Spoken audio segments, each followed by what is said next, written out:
I might have you turn to a couple of scriptures for me as well. So thank God for all you. Put my glasses on real quick. So I might have to read. But we're going to start at Genesis verse 14, chapter 1. Today we're going to start at Genesis 1, verse 14. Hold on.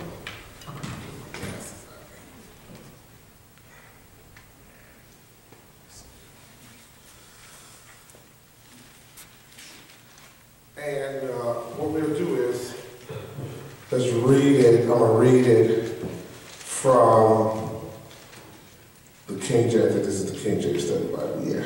I'm going to read from the King James Version of the Bible. And I'm going to read those verses 14 through 19 together. And then we'll break it down. So let's go to Genesis 1, verse 14 through 19. We'll start there, and then we'll break that down, see how far we can get today with that. Okay, so it says from the King James Version of the Bible, verse 14, and God said, let there be lights in the firmament of the heaven to divide the day from the night, and let them be for signs and for seasons and for days and years. 15, and let them be for lights in the firmament of the heaven to give light upon the earth. And it was so. Verse 16, and God made two great lights, the greater light to rule the day, and the lesser light to rule the night. He made the stars also. Verse 17, and God set them in the firmament of the heaven to give light upon the earth. Verse 18, and to rule over the day and over the night, and to divide the light from the darkness. And God saw that it was good. And verse 19, and the evening and the morning were the fourth day. Okay, so let's go from there. As we look at this, in verse 14, it says, and God said, let there be lights in the firmament of the heaven to divide the day from the night, and let them be for signs and for seasons and for days and for years. So that's something. Let me read it from the Living Bible translation. Listen to this, verse 14 and 15. Then God said, let bright lights appear in the sky to give light to the earth and to identify the day and the night. They shall bring about the seasons on the earth and mark the days and years. And so it was. So my question is, was the light in the firmament only the sun and the moon, or did it mean the stars as well? So we know it meant the stars as well, all the light. But he's going to really pour out the greater light and the lesser light in a minute. But he meant all light, stars as well, because the stars give out light. Was the starlight already reaching the earth? Yes. Was the day from sunset to sunset, as in the Hebrew tradition of the word Yom? Because some I don't know if you knew this about Jewish culture. In certain areas of Israel, their days start differently. Our days start when? When the new day start, time-wise? No, time for a day.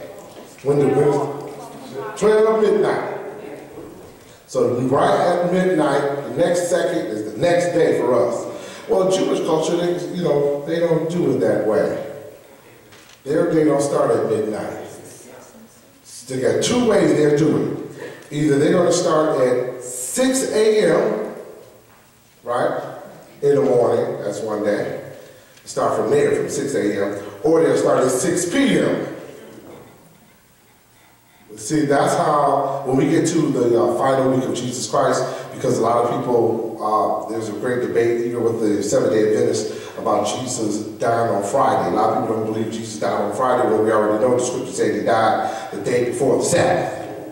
It's right there. But some people try to get there, oh, he died on Wednesday. And they try to get this timeline mixed up because of the way the Jewish do their timelines. You have one side of Israel start their day at 6 a.m., the other side of Israel start their day at 6 p.m., which means that Jesus, before he died, which was either Thursday, he took part of the communion, right? He took part of the Lord's Supper or Passover. So some people used to argue with that, well, the people didn't take Passover at that time yet. They took it on the next day. But look at the timeline. We'll talk about all that when we get there, because some people try to split hairs on time. But, so yeah, so when God started the day here according to this, was it midnight? We don't know. Was it 6 a.m.? We don't know. Was it 6 p.m.? But we know it's what, 24 hours. We know that. We know a whole day is 24 hours. Now, even in the Jewish culture, a day, when they say a day, when they say you can't work between, let's say they start at 6 a.m.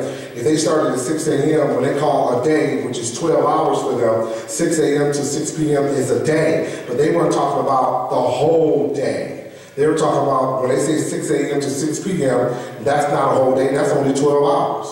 They were talking about the day to work. That's your hours to work. But they still had the rest of the other 12 hours, 6 p.m. back to 6 a.m., they still believed in a 24-hour period. Their days were not 12-hour periods. They just start either at 6 a.m. for 24 hours or 6 p.m. 24 hours. But 12 hours to them is a day. 12 hours as far as a day to work while the sun is up. That's what they meant, 12 hours. You got 12 hours to work. A day you're supposed to rest, or something like that. So we know that the light and the sun, it must be so. Why are these to be signs? Why are the stars, why is the sun, and why is the moon a sign? A sign for what? We just read the verse. A sign for what? A sign for seasons, he said, years, right? So your solar system, we can actually track time through our solar system, through just watching the planets, how they circle the sun. Isn't that amazing? You know, how is it that we know that, why do we have 365 days in a year? How come we don't have 390 days in a year? Why? Anybody? Huh?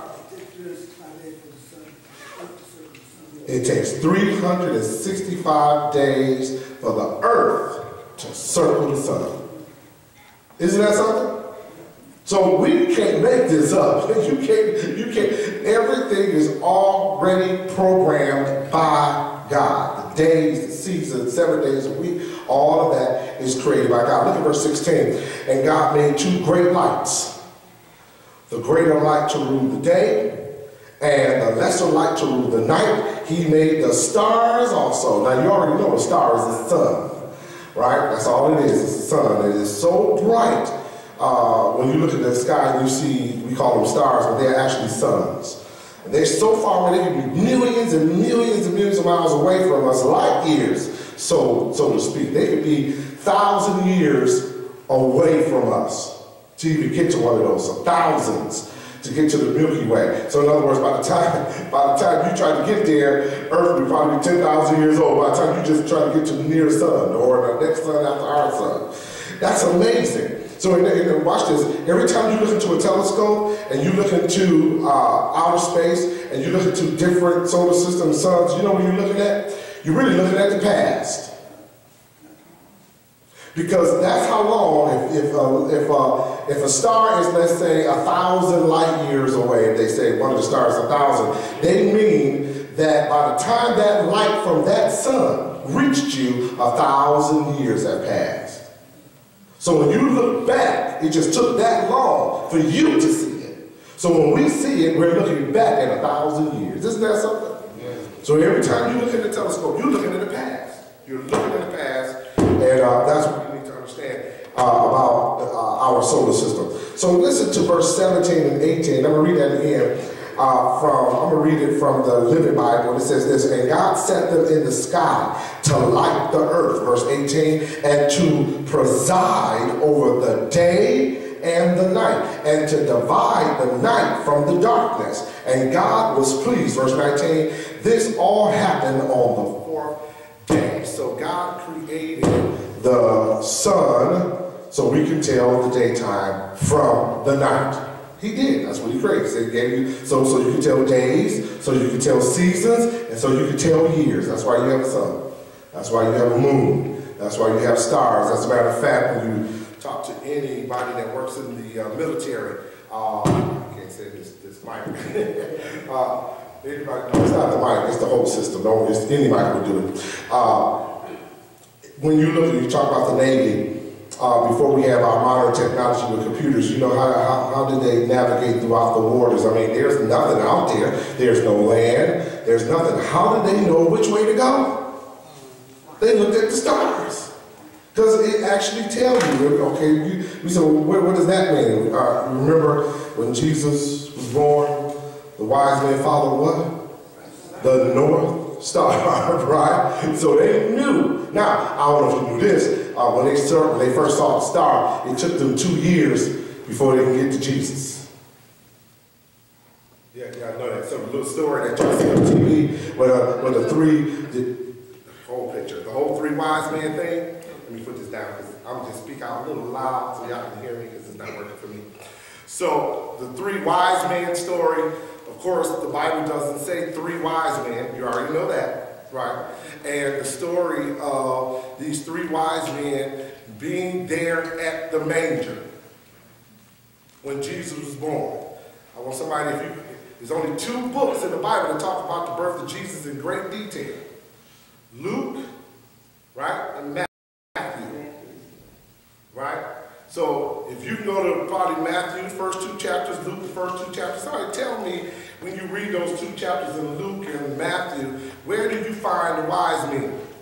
At the manger. Giving Jesus 3 gifts. And some of you might say, wasn't the little drummer boy there too? No, he wasn't there either. The drummer boy wasn't there.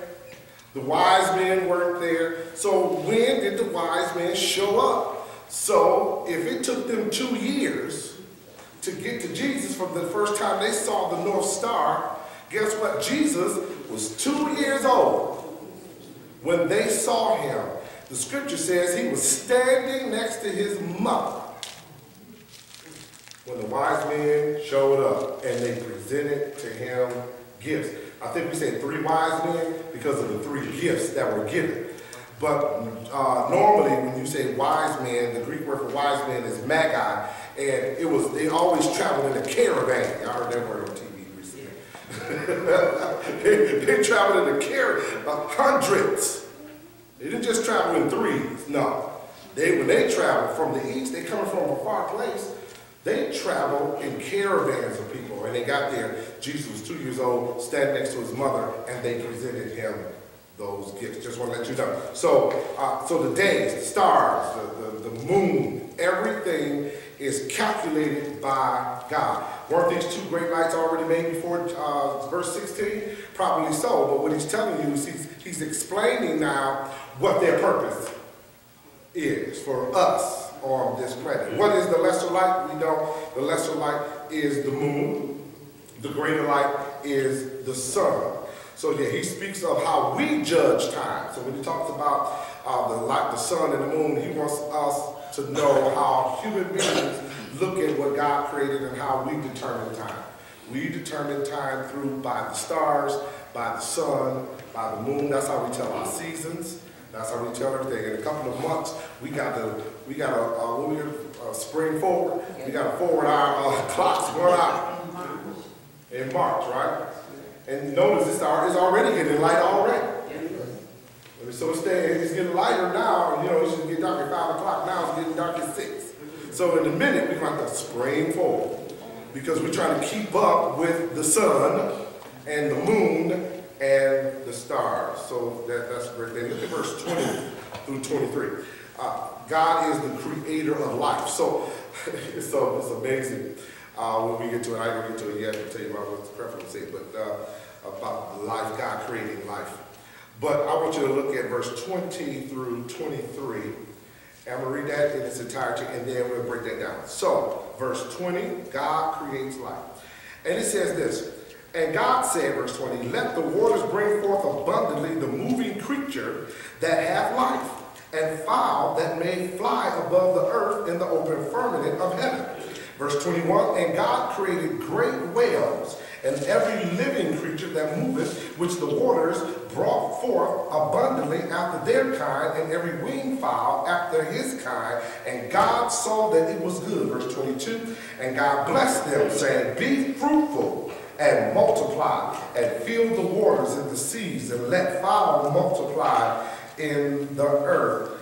verse 23, stop there, and the evening and the morning were the fifth day. So God created the sun, the stars, and the moons, and things like that on the fourth day. On the fifth day, he created animals.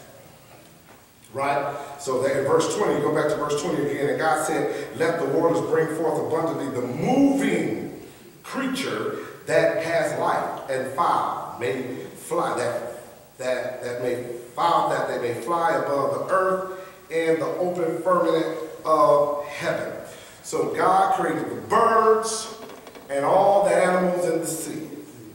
But I want you to notice, and I said this 2 weeks ago when we first started Genesis, that God made the earth and everything in it first to sustain life, right? So God made the planet not for himself, because God doesn't have to live in our planet because he was already alive before he made the universe, right? He was already existent before. So he don't need this. He made this for us. So he made it first, then he created life. It's like if you really are prepared, let's say a couple did it the right way, they got married and then they got pregnant, the wife is pregnant, it seems to me in 9 months before, while the 9 months is going on, what are those parents doing? They're preparing the house for the baby. See, you shouldn't wait till after the baby get here to buy the crib.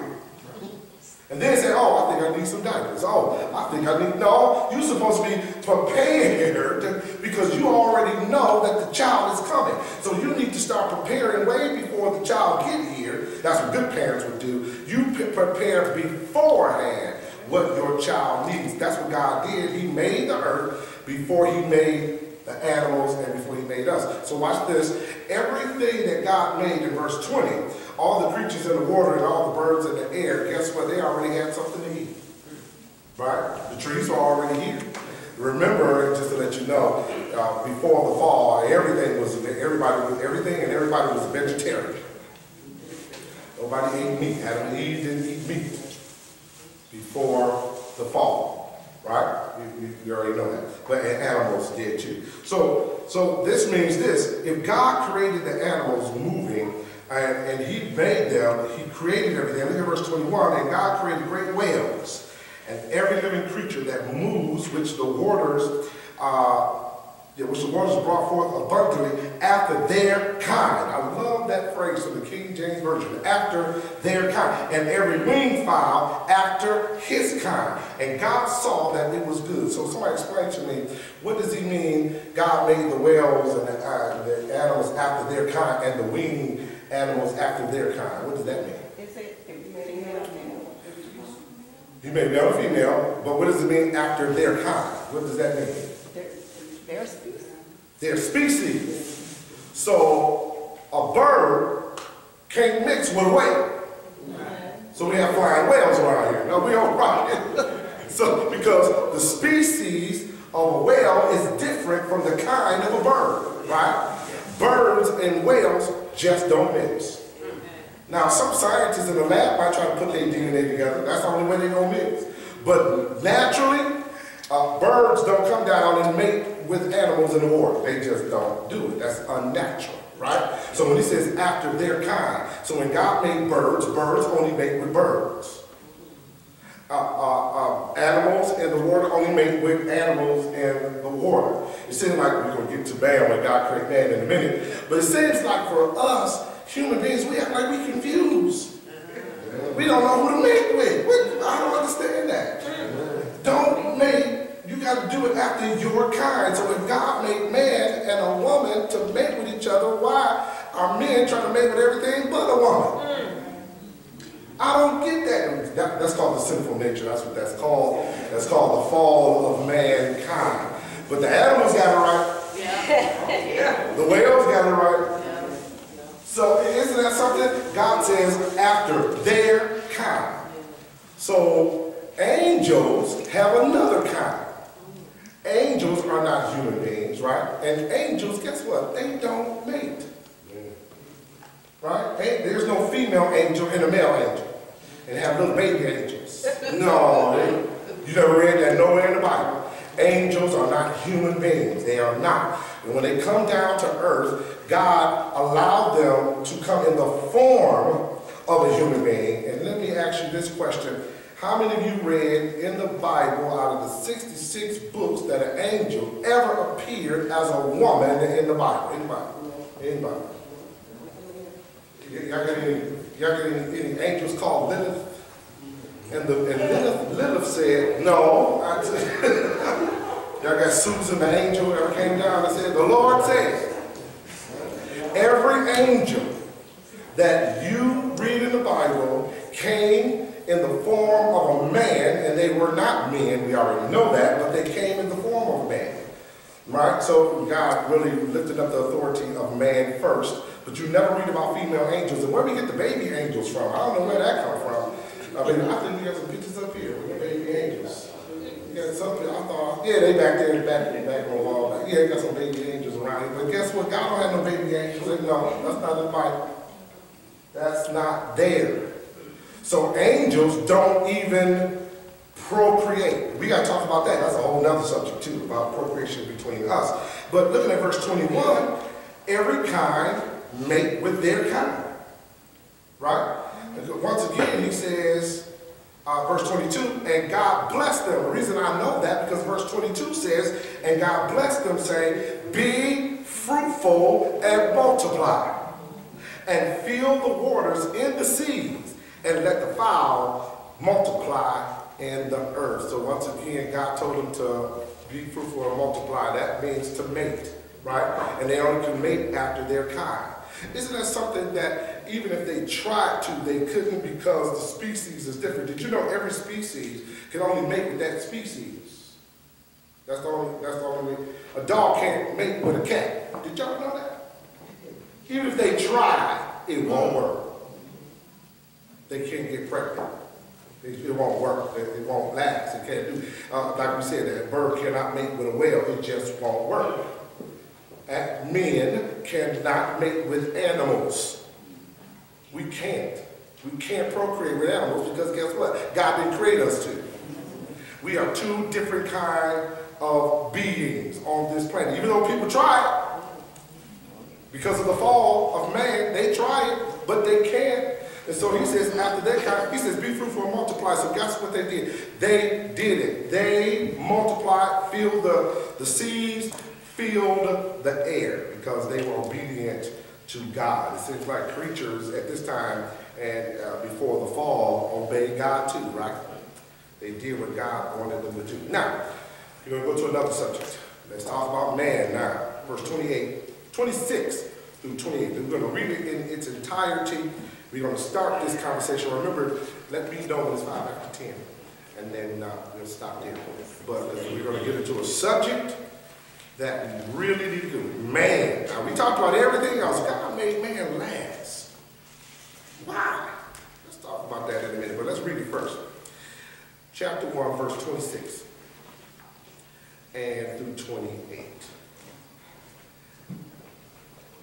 God creates man in his own image. As a matter of fact, we're going to read it all the way to the end. 26 through 31. Then we'll just break it down as we go. 26, this is about man. And God said, this is King James Version, let us make man in our image, after our likeness, and let them have, you should underline that, let them have dominion over the fish of the sea, right? And over the fowl of the air, and over the cattle, and over all the earth, and over every creeping thing that creepeth upon the earth. We talk about that. Verse 27. So God created man in his own image. And verse 27. In the image of God created he him, male and female. He created he them. 28. And God blessed them. And God said to them, he said to them what he said to the animals. Watch this. Be fruitful and multiply and replenish the earth and subdue it, and have dominion over the fish of the sea, and over the fowl of the air, and over every living thing that moveth upon the earth. 29, and God said, behold, I have given you every herb bearing seed, which is upon the face of the earth, and every tree and the which is the fruit of a tree yielding seed to you, it shall be for meat. Verse 30, and to every beast of the earth, and to every fowl of the air, and to everything that creepeth upon the earth, wherein there is life, I have given every green herb for meat, and it was so. Verse 31, and God saw everything that he had made, and behold, it was very good, and the evening and the morning were the 6th day. So the last day that God created, he created man on the 6th day. Let's go back to the image of God. We're going to focus right now on verse 26 through 28. God creates man in his own image. Before we can even break this down, we got to put all of this in perspective of what the image of God is. What is the image of God? We got to know the purpose for, when we create tools. I use this as an example all the time. A hammer, a cup, I can use this microphone. So let me ask you this. Now, it's back on now. Okay, yeah, it's back on now. Watch this. So, this microphone does what? The purpose of this microphone is to do what? Amplify your voice. It is to amplify my voice. The designer of this instrument had it in his mind or her mind to create something and make something that will amplify my voice. Now, had I not known that about this particular instrument called the microphone, if I don't know anything about microphones, and I wanted to, let's say I had something to work on, and to me, it looks like a good tool I can use as a hammer, because something is broke around here. That looks pretty good. If I didn't, I could just, it looks good to hit with, right? It's like, that's what, now I can get the job done too. Some of y'all took y'all shoe off and nailed something. I know y'all did. You used your shoe to hit that nail, to get it down in that floor. Yes, you did. And you know that's not what the designer made your shoe for. He didn't make your shoe to be a hammer. But you used it as a hammer. Same thing with this microphone. I can take this microphone, if my soup was a little cold, I can, you know, it looks pretty good. If I didn't know what the reason was, I can stir my soup with this thing. I can do all kinds of stuff with this, but the question is, was it made to do that? That wasn't the purpose. That wasn't the design for the microphone. It was made to amplify my voice. The designer had in his mind, I want to make a tool, an instrument to amplify a voice. Watch this. It seems like the animals got it right, but man, when it comes down to God creating us, we lost the purpose of why God made us. We want to do everything with our bodies that God didn't want us to do with it, because we don't know. Number one, some people don't know. They don't know. Me and my wife ran into a person, it was amazing. He's almost 50 years old, and we were talking about, he just became saved, and I think he heard me teach one time over at Christian Life, and I think he was talking about homosexuality, and he leaned over to my wife, he's like, homosexuality is a sin? He 50. Wow. Didn't know.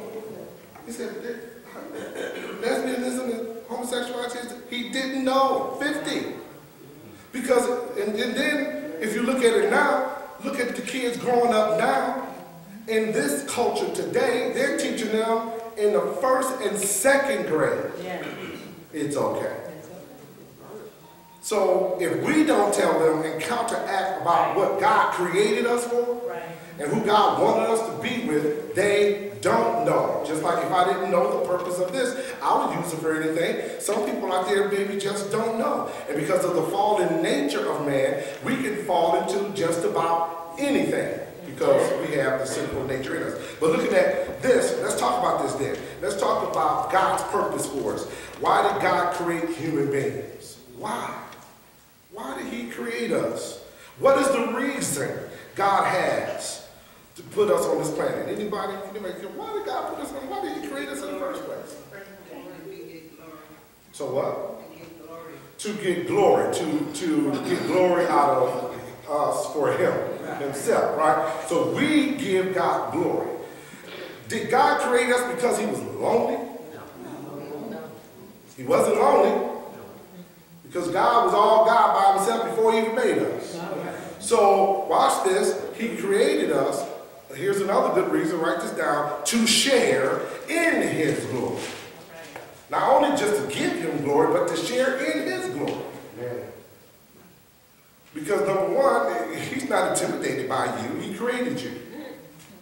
He's not intimidated. Watch this. God is not intimidated by anything he created. He's greater than anything he created. He's not intimidated by Lucifer. He created angels. Lucifer, who is now known as Satan, but he created him as a beautiful angel. And because he went bad, that's on him. That's not on God. But God is not intimidated by anything that the devil does, not at all. As a matter of fact, there's nothing that the devil could do that will stop God's program. Nothing. Nothing. I don't care if every school, watch this, every school in this country said you have to take a class on homosexuality and lesbianism. I guarantee you, the Bible says those who will be saved will be saved. Just letting you know that. So I'm not intimidated when the Supreme Court passed the rule to have same-sex marriage. That didn't bother me. Know why? Because whatever the world does don't affect what God has already determined to happen. People are still going to be saved. People are still going to give their life to Christ. People are still going to do it God's way because that's the way God designed it to be. No matter what the world does, no matter how left the world goes, it cannot go against what God has already determined. As a matter of fact, God is the one allowing all this to happen in the first place. And he's allowing it to happen because guess what we're marching to? We got to get to the tribulation, folks.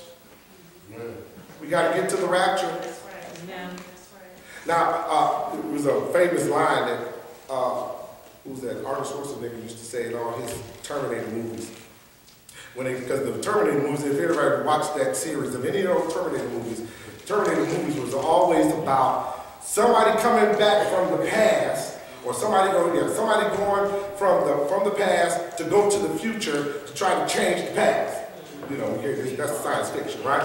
So every time he would go back, they would always try to change the future, but they couldn't because the future was already set. So there's another famous line that one of the characters in any one of those movies used to say. He said, he finally said, it's inevitable.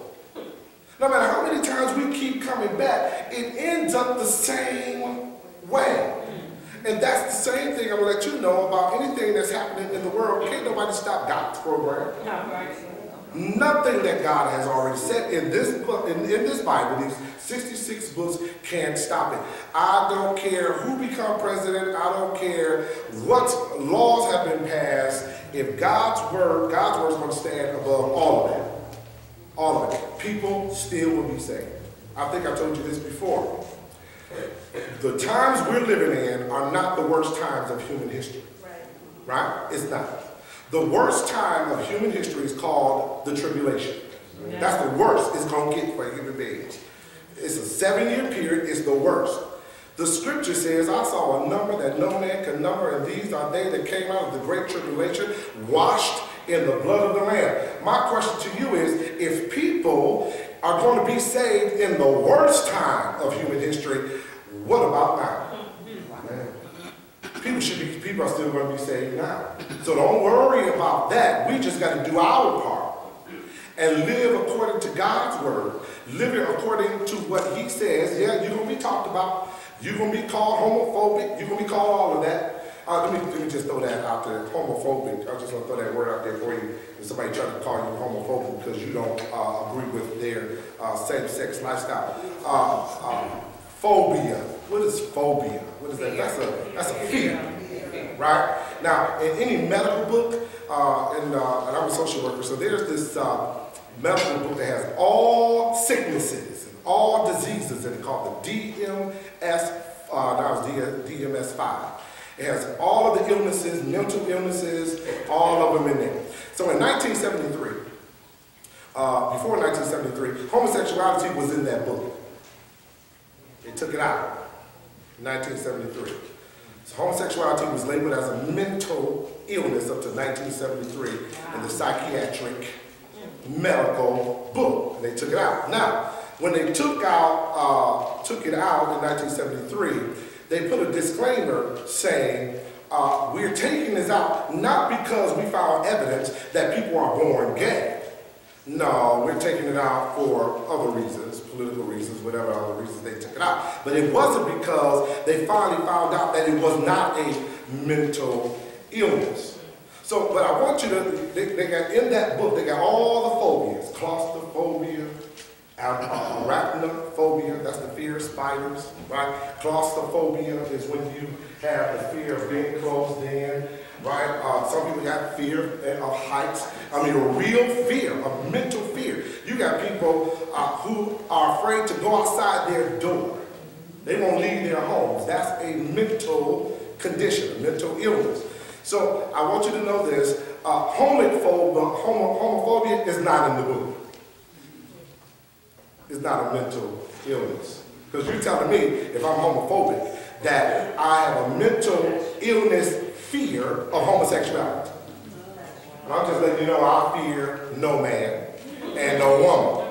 And then my question is this. Okay, so if that's a diagnosis, if you want to diagnose me as homophobic, show me all the case studies of the people that you tried to treat of homophobia. and show me what kind of treatment plan you gave them so you can cure them of their homophobia. Not one. There are no cases because it's not a real disease. That is just a term that they want to use to throw against you for believing that God created a man for a woman and a woman for a man. Amen.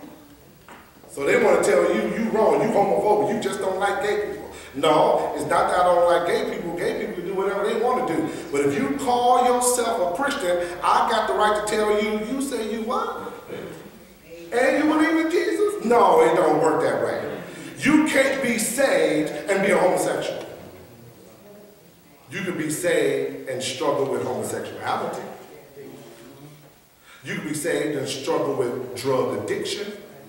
You can be saved and struggle with sin. But once you say to yourself, this sin is me, God likes me for me, I want to be with Johnny forever, and God is okay with that, then that's when you are wrong.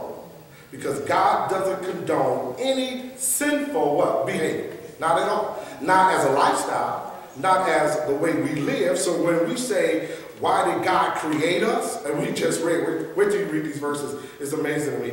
When we talk about why did God create us, if God made a male and a female, then where do we get homosexuality from? It can't be. Homosexuality has to come, and just like all other sin, comes from one place and one place only, and that is the fallen nature of man, which we get to that in chapter 3. So let's go a little further. I want to show you something here about the overall picture of why God created us.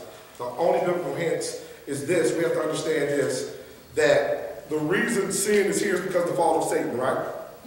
Satan was in the Garden of Eden. He got Eve. She believed the lie. She ate of the fruit, gave to her husband with her. He ate. That's when everything happened. I'm telling you, before the fall, there was no sin. Adam and Eve didn't even know they were naked. They were innocent. They did it God's way. So from that point on, then they lost, watch this, they lost the purpose of why God created them. Notice what we just read. We read in verse 28. God says, let us make man in our image, right?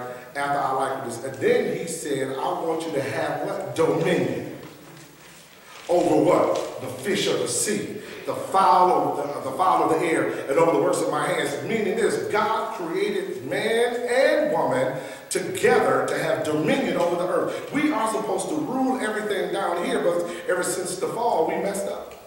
We haven't done what God called us to do. So we reflect God's image? And what is the image of God? God is not a man, is he? So, I know a lot of people think God looks like a human being, but God is a what? Spirit. God is not a man. Now, the second person of the Godhead is a man. Who is that? Jesus. So, Go back before Jesus became a human being, where was he? He was in heaven. He didn't have a physical body, just like the Father don't have a physical body, just like the Holy Spirit don't have a physical body. The Son, we call him the Son now because he's Jesus. But before we called him Jesus, he was the second person of the Godhead. He didn't have a physical body either. He was all spirit. He's the only one out of the Father, Son, and the Holy Spirit that has a physical body. The only one. Now he has a glorified body. And he's never going to lose that glorified body. He's sitting on the right hand of the Father. Now the Father is a spirit. He's not a man. So for us to, when we think about the image of God is not your physical body. That's not the image he's talking about. He's talking about an image. What image do you think he's talking about when he says God created us in his image?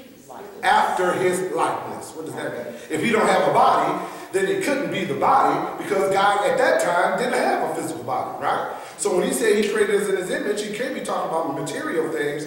What image do we reflect of God? His character, personality, rulership.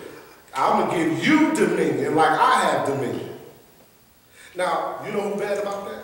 Satan is mad about it. You didn't do that for us. The angels, you made us. You didn't give us dominion.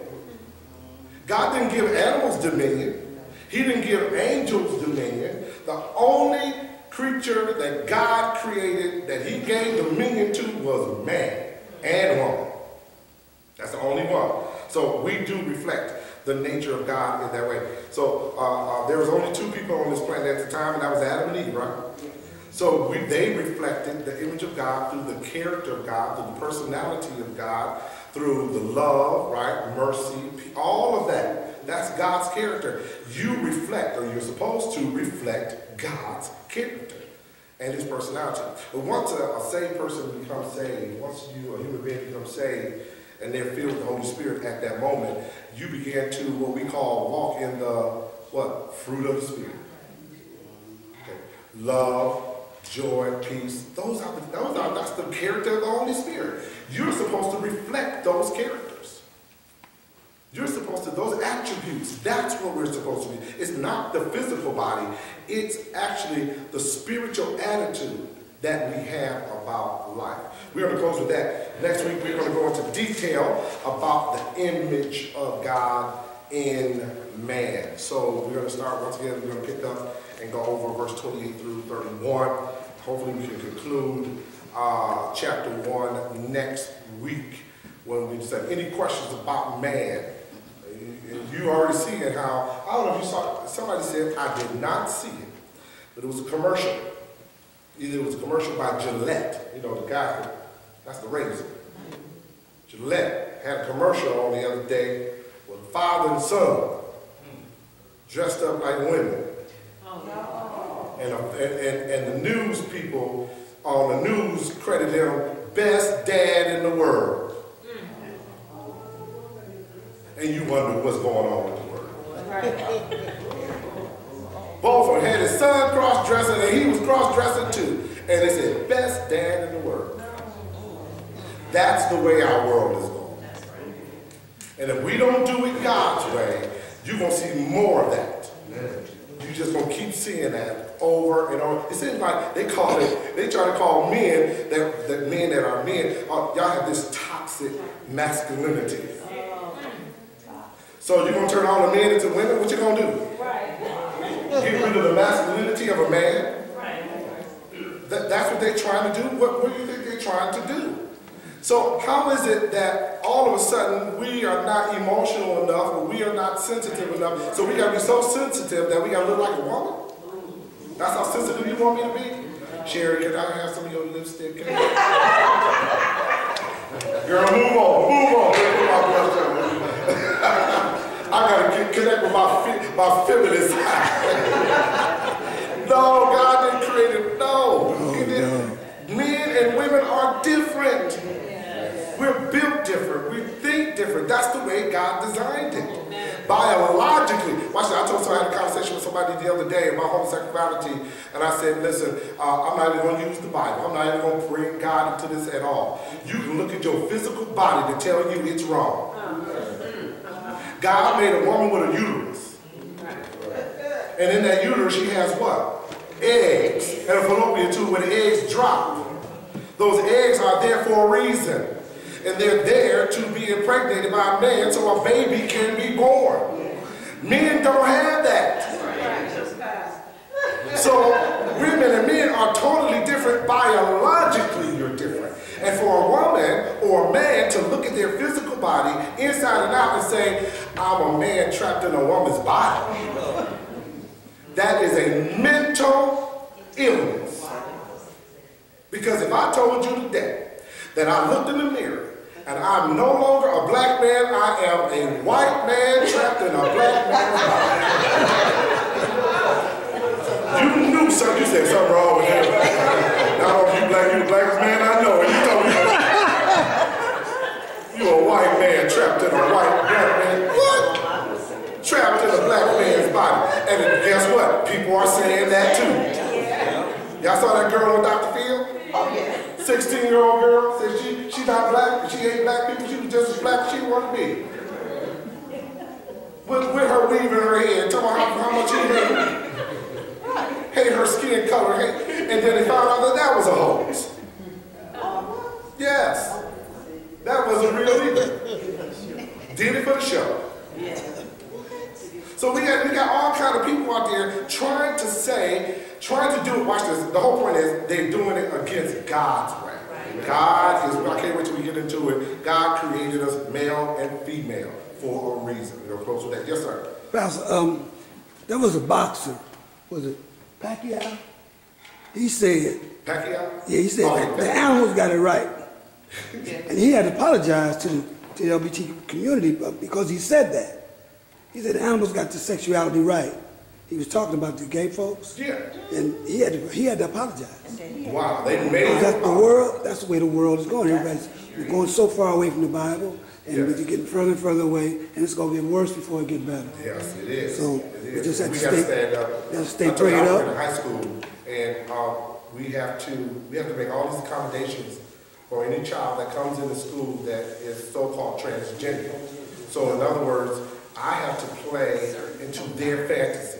They come into my school, their name is, what's your name? My name is Lisa James. Now clearly, it's a boy. It's a boy. His birth certificate is James Johnson, right? But because he said he wants to be called Lisa, we have to call him Lisa. And it's not even changed on his birth certificate. Nothing has changed, his Social Security hasn't changed. If he decides to put a wig on and a dress and say, I want to be called Lisa, we got to accommodate him. And not only that, when he got to go to the bathroom, we got to run all the girls out of the bathroom and let him use the girls' bathroom. Because we got to accommodate him for telling us he's transgender and he want to be called Lisa. Isn't that something? That's the law. In public school, that is the law. So once again, they want us to play into their fantasy. Exactly. They want us to play into their delusion. Exactly. And we got to understand that's the way the world is going, and we have to keep praying. And once again, but they can't stop God's program. Because we're going to be saved, we'll be saved. Amen. That's found in the book of Acts. Yeah, those who will be saved, they will be saved. Nothing is going to stop anybody whose name. I don't know if you knew this or not, but there's a book in heaven called the Lamb's Book of Life. And before God said, let there be light, he wrote everybody's name that's going to be saved. Amen. And everybody's name that's in that book will be saved. No matter how bad it gets, they will be saved. The world can't stop it. No matter how much they change. We're going to have a gay president. It don't matter. Guess what? It can't stop God's program. Let's bow these for prayer. Father, in the name of Jesus, we thank you once again for being in your presence. Thank you for your love, your joy, your peace. Thank you for these, your children, being here as we, Father, move to listening to our report and move to the next part of our service. Lord, allow us to continually keep this world in prayer, believing that we can stand and make a difference in this world, living the way you want us to live. In Jesus' name, amen. Now we have our superintendent come back.